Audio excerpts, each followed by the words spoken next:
நினைத்த பொழுதெல்லாம் அவர் நம்மோடு கூட இருந்தார். சீஷருடைய படகுல அவர் தூங்குகிறதை போல இருந்தார். அவரை போய் எழுப்பி, ஆண்டவரே நாங்கள் மடிந்து போகிறோம், உமக்கு கவலை இல்லையா? Lord, are you not worried that we are dying? ஆண்டவர் எழுந்து எதுவுமே பேசல. காற்றையும் கடலையும் அதட்டினார், அவைகள் அமைதலாயிற்று. அல்லேலூயா. எத்தனையோ முறை நம்முடைய படகையும் நம்முடைய வாழ்க்கையும் குடும்பத்தையும் பிசாசு கவிழ்த்து போட என்னென்னவோ சூழ்ச்சிகள் எல்லாம் கொண்டு வந்தா.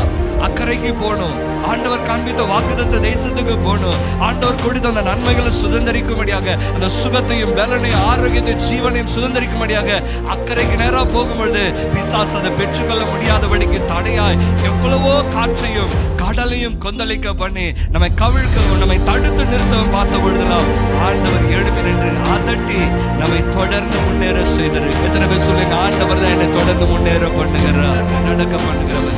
அவரை சார்ந்திருக்கிற வாழ்க்கையில ஒரு நன்மையும் குறைவுபடாது.